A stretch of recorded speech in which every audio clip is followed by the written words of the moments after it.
Hi everyone, Helena here from Speaker Insight, where we teach speakers, authors and coaches to build a business on their terms. And you may well notice that I am in a different location, and there's no Kelly, because Kelly is actually, and I feel like I should be wearing a safari hat saying this, because Kelly is actually off to Borneo for like 3 whole days, which is just amazing. So, I am going to be speaking to you about the buzz in our business. Now, the buzz in our business, and I'm going to be managing everything by myself. So bear with me. For those of you that are watching, hello to all of you. A big blanket hello, whether you're watching the replay or whether you are just stepping in nice and live. If you are, please feel free to join in the comments and the questions, just to make me feel not lonely, because Kelly's not here. But the point of this particular Facebook Live, I will tell you in a moment. But the buzz in our business is, of course, that Kelly has swanned off to the delights of Borneo. Now, we talk a lot about feeding your soul and the fire in your belly. And we would say that for most speakers, authors and coaches, the fire in your belly is the thing, the mission that you're on, the change that you want to make, the things that you actually want to do that allow other people to go do their thing. But the thing that feeds your soul is as important. Now, sometimes they're the same and sometimes they're different. In Kelly's case, the feeding your soul piece is, you may or may not know that she's done some animal healing, and that's actually what she's off to do. So she's off to work with the orangutans and the sun bears, and yeah, I can't wait to hear the stories when she comes back, and I'm sure she'll share some of those with us. So in the meanwhile, if for those of you who haven't kind of joined us in the Connection Hub, I will obviously, hey darling, hi Sarah, nice to see you. For those of you that haven't joined us in the Connection Hub, I'll pop a link in there sort of a little bit later, because I will actually pop some detailed notes in for the thing that we're going to do today, because today, the buzz in our business for me is that part of the reason that I'm here is that I've been doing some education and some learning as well, which I'm going to be sharing with you in a few weeks' time, and I'm sort of sprinkling that in over the time. So today what we're doing is a wonderful technique that is called Known For and Seen As. I developed this quite a long time ago to work with my clients to actually really ensure that they are showing up, that you are showing up in the way that you want to, and that you are perceived in the way that you want to be perceived. And this is a really simple way for you to do that. So what we're going to be doing is actually defining what you want to be known for and what you want to be seen as. And I'm going to teach you some of the distinctions for this. Now, with everything that's going on, I know that what I'm about to show you will be back to front. So you'll just have to bear with me, because I couldn't make the button work on there, and I decided that you're smart enough to work this out anyway. So why we're actually doing this Known For Seen As exercise is really, and I'd recommend that you probably get this out probably every quarter or so, because actually ensuring that your story is current, ensuring that you're updating what you're saying, ensuring that you're presenting yourself in the best possible light is one of the best ways for people to actually go, we could really use that person, or actually the books that this person is writing, on the back of what I'm hearing them write and say, I really want to read more, or I really want to do more. So the way in which you present yourself, both in what you say and in how you show up, you know, in your environment, as well as how you are physically dressed, the trappings that you have, those can all make a big difference to the impact and the impression that you create. So that's what we're going to do today. So this is definitely a pen and paper at the ready. So I'm going to ramble for a little bit longer whilst you go and get pen and paper, because honestly, if you haven't got it, if you're on the replay, pause and do that right now. So really, you are in charge of how people think of you. So I'll say that again. You are in charge of how people think of you, because we're actually all a little bit too busy to not take people mostly at face value. The only reason why we don't sort of take people at face value is because when they say something that feels a little bit icky, that feels a bit incongruous, that's actually when we sort of go, not really sure about that. But if you are actually making a true representation of you, then they have nothing to argue with and they simply start to get drawn in. So that's what we want to create.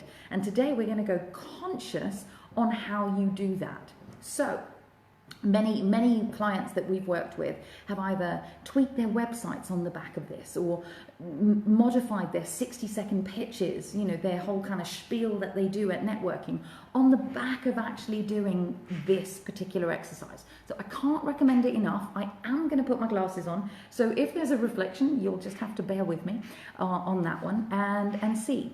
Now, for those of you who've read Robert Cialdini's book, Influence, there's actually a lot of things just in here, and hang on, I'm just going to stop for a moment. So Sarah's just actually opened her notepad to start writing down the wisdom, and it had a completed biography kind of paragraph at the top of the page. So you couldn't be in a better place if you tried, Sarah, so I'll look forward to hearing kind of how all of this goes for you. So now, I'm going to assume you've got pens at the ready. I am going to go for it and do my best to make this as short, sharp, sweet as we can. There are so many layers, so that's what I was saying about Cialdini, around influence, around how you actually kind of build this. At our retreat, I would spend a good hour or so talking people through this. But right now, I'm going to give you a snapshot, and then I'm really going to invite you to share your findings and share what you do and what you're going to do with it with me. So how it works is this.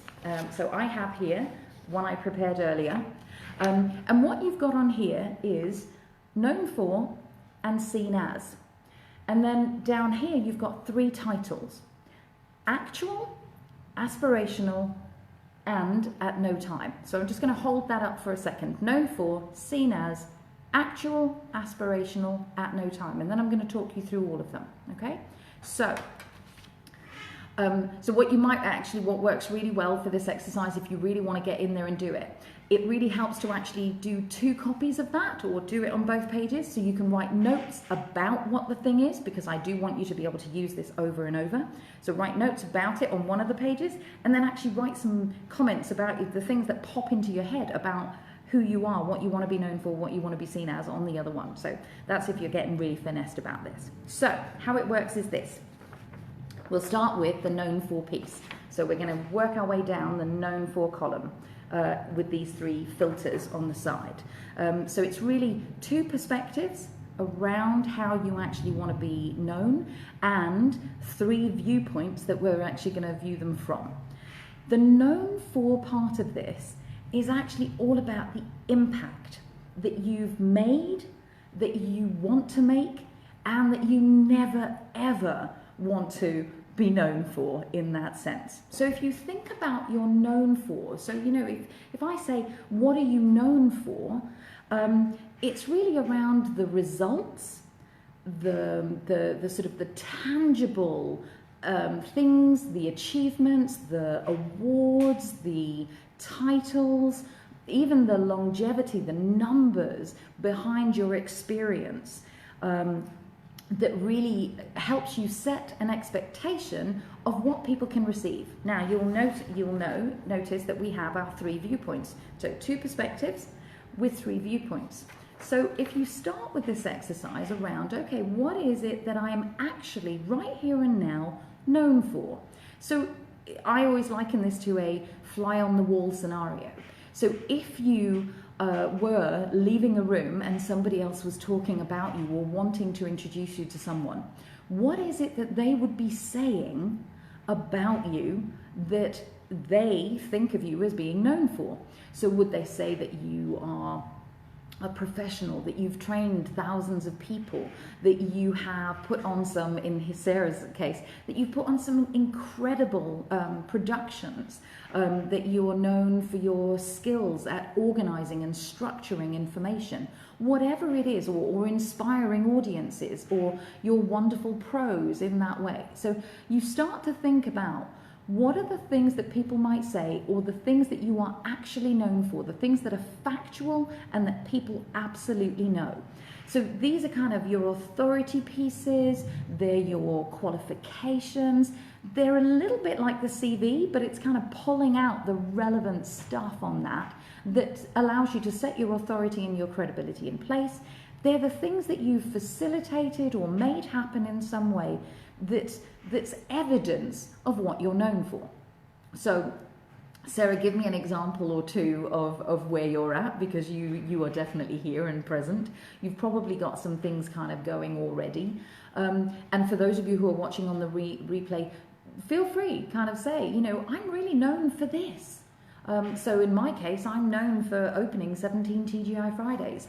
Now, you'll notice I've used a number in there. Now, opening 17 TGI Fridays, i.e. going from rubble to restaurant in 6 weeks, is all sorts of things that people then extrapolate from. So actually I need to be fairly structured and systemized and manage people well, and all sorts of things start to happen when you use the facts of your experience. So that's the actual piece. So what is true right now about what I'm known for? What can I stand for and say I am known for doing these things? The next little piece in terms of the viewpoint is aspirationally. And this is the part where we really kind of go into the fire in your belly stuff. And we go, okay, well, what do I want? What would I like to be known for? So the aspirational piece around, actually, for those of you who are wanting to create a movement, I want to be known for being the risk coach, or I want to be known for helping 100,000 people to start their businesses. I want to be known for putting on the best productions I could possibly put on. So you begin to get the idea. It's almost where the actual is based around the past or potentially the present. The aspirational, what I want to be known for, what I would like to be known for, is almost what you would love for people to say about you in the near future, or indeed in the vision that you have that's coming up. So that's the place where you can bring the dreamer in and say, okay, I want to be known for setting up a foundation that helps young people understand their finances. Christine Nicholson, where are you? You know, that sort of thing. So it's really the dream that you are working towards that you're actually setting up your business partly to do. Or it might be, a bit like Kelly's doing at the moment, it might be, I want to be known for helping speakers, authors and coaches to build a business on their term and really kind of help them get all of the behind the scenes stuff in place. And I also want to be known for setting up the best potential project in Borneo that I can possibly set up. So you get that it starts to steer you in this direction. For some of you, you might be sitting there going, I'm still not sure about this aspirational piece. A good way to do that in that case is to do the flip side, and that's to do this kind of the third piece, which is the at no time. So at no time do I want to be known for providing shoddy materials or not giving quality delivery in some way. So whilst it's tangible in terms of what you might deliver, it's actually what you never want to have in place. So if you think about all of the known fors, they really are your reputation. Hi Liz, nice to see you. So it's really your reputation, the impact that you're making and the reputation that you have as far as that goes. So that is on the known for side. I'm going to move you over, take a deep breath, maybe even have a sip of my peppermint tea. See, bringing some colours in. Thank you, Liz. I'm glad you think it's gold. I'm looking forward to seeing what your answers might well be. Excuse me. So, on to the seen as side. So if known for are all the things that people might say about you, seen as, and so that impact, that tangible, the facts, the evidence, seen as is much more about the impression that you give off. So the feelings, the values, the experience, almost during an interaction with you. So it's when people, so right now, the seen as, you are making thoughts, you are having thoughts around where am I? You're probably curious about it because you're used to the Facebook Lives being kind of in the grey and blue, and suddenly here I am with a beautiful brick wall and what's going on there. But it's still an open and spacious place that I'm in that allows you to actually go, I kind of get it, and I'm doing my best. I did think about what I was wearing this morning. I thought if I at least wore the purple, you would be connected to us in some way around the colorings.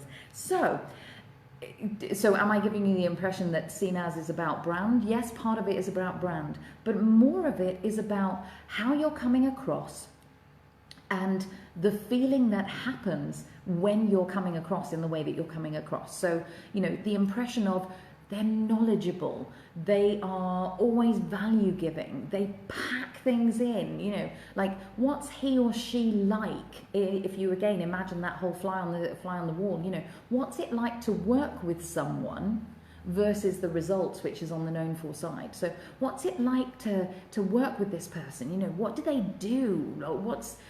How do they do what they do? So it's more about the, you know, they're a bit kick-ass actually, you know, sort of they're a little bit frightening, or, you know, they're really gentle and softly spoken and nurturing, or wow, it's just inspiring being with that person. And it's around almost the qualitative testimonials that people would say about how you do or deliver what you do. So it's more around the way in which you do it rather than what you actually create when you do it. So I hope that distinction kind of lands for you. And then of course, so the journey almost that you're taking in that way. And then of course we've got, so if that's what the perspective is of Seen As, then you've actually got your actual, your three viewpoints, your actual, your aspirational, and your at no times. So, and I'm really sorry it's back to front, it just is how it is. Unapologetic maybe is not one of mine in terms of Seen As. So with the actual, again, it's like, how am I seen right now? How am I coming across? How am I setting myself up? So that could be about the brand, it could be about the feeling, it could be about the stuff that you bring to something. It could be about how organized you are. And actually then, and this is the fun part to kind of play with, which is, what do you want to be seen as? So where in the known for, you want to be seen as someone who has started a foundation, or, you know, put on a fabulous production, or, you know, sort of always quality delivery, or training thousands of people in that way. What you aspirationally might want to be seen as is more professional, or at the top of their game, or of course with speakers, authors and coaches, the go-to person for X, Y, Z. So I've just actually got one in from Sarah, so I am going to share this. We're on the known for side on this one. I'm known for creating innovative theatrical adventures that capture my audience's imaginations. My plays have been seen by thousands of people across the UK. Nailed it, Sarah, nailed it. So I'm known for creating innovative theatrical adventures that capture my audience's imaginations. My plays have been seen by thousands of people across the UK. So do you get the credibility piece that's in there? Thousands of people across the UK. You get the wide range of where Sarah's actually going for, and she's put the little intrigue frame in there. It is very clear what she actually does. So creating innovative theatrical adventures, like that in itself, you go, oh, that's really cool. Okay, do you want to go and see one of those? I really do. Do I want my imagination captured? Yes, I really do. So you get that. Now here's, I'm going to come back to that in a moment. So I'm really happy that you shared that, because I'm going to show you how to use it when I've finished with the Seen As. So with the Seen As, really, it is that feeling. So aspirationally, what do you want to be creating? What would you like to actually be seen as? So that might be about, actually right now you're delivering things in one type of environment. Maybe you want to expand out. So I'll use it this way. Maybe you're running retreats in the UK, and you actually aspirationally want to be seen as someone who just swans around the world running events in glorious exotic places. That would be an example also of a Seen As, you know, sort of in that expansive way. So This one is really the personal inner call, you know how we always do the outer and the inner. This is the inner call to, and what else is possible? What else do I want to create? So, I was going to say something about that. Oh, and then the key one, the at no time. I never want to be seen as unprofessional, with poor quality, arriving late, unreliable in some ways. Notice the no time usually are descriptive qualities that have an un in them somewhere along the line, and that actually is quite a big piece. So the final piece for you is, when and where do you use this stuff? Well, here's the magic for it. The known for piece becomes what you start to say in conversations, in those 60-second pitches, in your talks. You drop those types of things in, and actually people will start to say those things about you because they're the only things that they know about you, because they're the only things that you talk about. So whether you're doing it in writing or whether you're doing it in speaking, that's what you're actually doing. The same thing with seen as. You start to go, okay, well, if I want to be seen like this, I need to call myself to that standard and show up like that. So show up in high energy, for example, on a regular basis, or show up, you know, always immaculately dressed, because that's what, you know, sort of you want to be seen as. So you see the difference between, they're really a recipe for for what you say and how you show up. So my hope is that whistle stop tour will get you going on what actually happens. And as I say, there are about 6 other layers that we go into detail on the retreat that I definitely can't do justice in a Facebook Live. But right now, what you want to be known for, what you want to be seen as, actually right now, aspirationally and at no time, simply putting those things down on a page will help you have the recipe for what you need to say in whatever situation you're in, so that people start to say those things about you. And showing up in the warmth, the gentleness, the inspiration, etc., actually means when you live up to your own description of you, people start to describe you in that way because that's their experience of you. So really, known for, seen as is a recipe for how to show up. So my hope is that you're really getting how that actually works. And my call to action for you, particularly for those of you that are watching the replay, is to do a little summary statement, a bit like Sarah just did, of what you're known for is, and so you can blend your aspirational into your actual, if that really helps you, and what you're seen as, or even ask the question of, this is how I'm seen, and what I'm going to do to be seen even more like that is. So I'd love to hear your comments on it. And what I'd also really invite you to do is, if you do want the slightly more detailed kind of worksheet around this, just say, me please, in the comments, and I'll pop that off to you. Because this is one of the best exercises I do with people on a quarterly basis, because actually we're constantly updating ourselves. You know how we always start the call with what's the buzz in your business? Really, the buzz in your business might well be that you got an award, or you got an article in the Huffington Post, or whatever it is. Well, you want to be updating your known for on a regular basis. If you've suddenly become, you've launched a book and you're now a published author, you need to update your known for and actually put that title in there so that people know and understand what you are all about and what you're known for. Liz, I'll send it through. What you're known for and seen as. So that is me, without Kelly, managing to make it 23 minutes, which just goes to show that, you kind of get the double trouble when it's 2 of us. So I'm looking forward to hosting you again next week. For those of you who are watching this on the replay, please, please, please, pop that sentence ears around what are you known for, because actually you can start to live into that and start to use that. I'd love to hear it, and I'm really happy to give some feedback on it. So On that note, for those of you who aren't in the Connection Hub, please come and join us. I will put the link in there just after we finish. And I just wish you a very wonderful day, and I will catch you next week, or for those of you who are in the Connection Hub, I'll probably catch you a little bit later on. Many blessings to your day. Have a wonderful one. It is glorious sunshine here in the UK, and I'm about to go out in it.